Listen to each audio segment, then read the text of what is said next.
Look at the world around you. Can you see it? The telltale signs of our oppressor. But I am getting ahead of myself. I should first explain that long ago our ancestors sought to tame something truly primordial. And in their hubris, little did they fathom that their quest to master it would end up giving it the means to master us.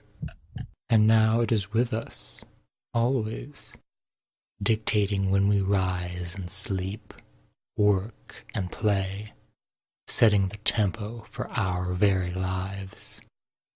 There, out of the corner of your eye, can you see it? Watching you from the edge of your computer screen, ticking methodically from its vantage point on the wall, or perhaps even coiled around your wrist like a shackle. Yes, time. Time is the oppressor, but that is only because we lack the means to free ourselves from its inevitable passage, to explore the wonders of the past, present, and future at our leisure. But all that is about to change.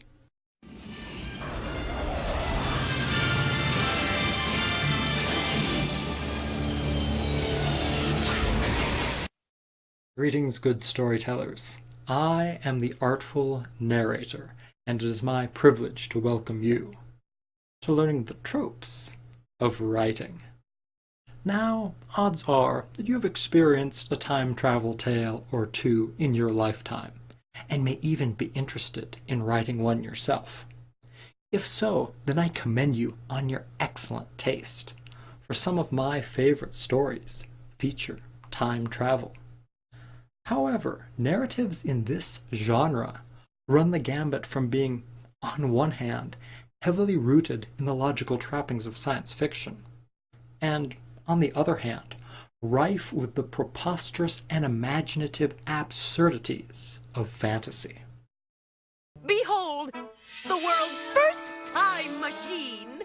Wow! It's just what I always thought a time machine would look like. That's the refrigerator. This is the time machine! The golf cart? And so, with this in mind, let's take a look at a few basic time travel concepts to give your story a strong foundation, no matter where it falls in this spectrum. Now, an excellent question to begin with is, will your protagonist be traveling through time or through space and time?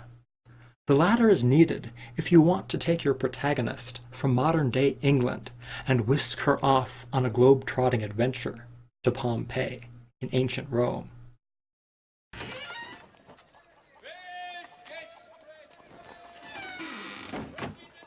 Ancient Rome! While the former option better serves a narrative that is less interested in the use of time travel as a sightseeing device, and more focused on experiencing the intimate history of one location, or in exploring eras so distant that the particulars of geographic locations cease to play a factor, as was the case in H.G. Wells' original temporal masterpiece, The Time Machine, where the titular machine stays fixed in relative space while the centuries melt away around it. It was disconcerting to see the sun arc in less than a minute. To see a snail race by, and the hours speeding across the face of my sundial. The next question you could entertain is the narrative decision of whether this is a time travel story or a story about time travel. This is a deceptively subtle distinction, and yet it profoundly affects the plot, the relative rules that the story must follow, and how forgiving the audience will be of any infractions of said rules. For a story about time travel is a narrative which establishes clear, coherent rules for how time travel works in that universe, and then proceeds to craft a story which explores a fantastic situation, whereby the protagonist must use those rules to triumph over adversity without damaging the timeline. Don't be noticed. Don't change anything. Understand? Whereas a time travel story is less narratively concerned with the mechanics of time travel, instead wishing to merely employ it as an expedient means to convey a relatable modern protagonist off to some fantastic age or location, so that the audience can experience the adventure through his eyes. As was the case in Mark Twain's A Connecticut Yankee in King Arthur's Court, where the titular Yankee was sent into the past by nothing more fantastic than a blow to the head from a crowbar.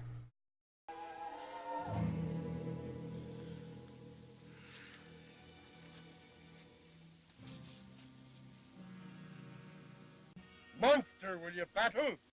And philosophically, a third decision worthy of contemplation is what level of realism or romanticization do you intend your time travel destination to display? For, if the latter, will you take your reader to a future born of pure imagination and the wonder of everything we could ever hope might be possible? Or, likewise, take your audience to a past cast in the golden light of yesteryear, beautiful with the fond nostalgia of all that might have been? The big attraction to me was the idea that you'd make a movie that was bookended in a period of intense optimism and kind of glory. Not necessarily, and this I'll get into probably deeper later, any real period, a kind of fairy tale period, a fairy tale idea of New York. Or, if the former, will you craft a vision of the future grounded in the probable and extrapolated, with a healthy margin of error, from our current understanding about the progress of technology? And, similarly, will you portray a set period in history, complete with all the glory and majesty, prejudice and bigotry, innocence and ignorance of that era, creating an honest contrast between the world we know now and the records of days gone by, showing us how far we still have to go, whilst also giving us cause for hope through reminding us just how far we've come. Even someone as jaded as yourself can't deny how idyllic this time was. Yeah.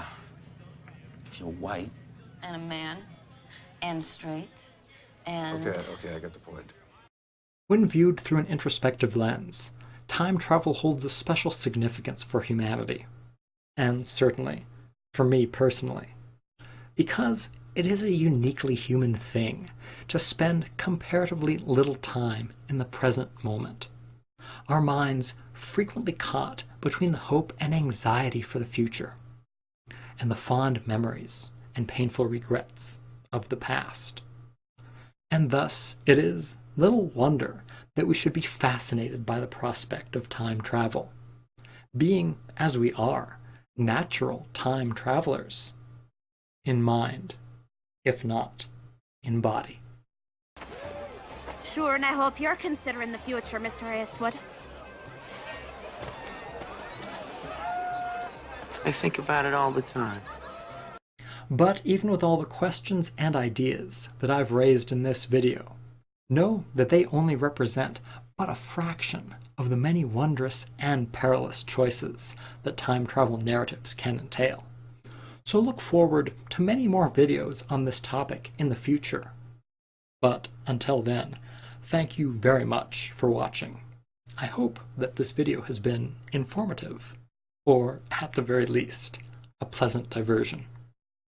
Until next time.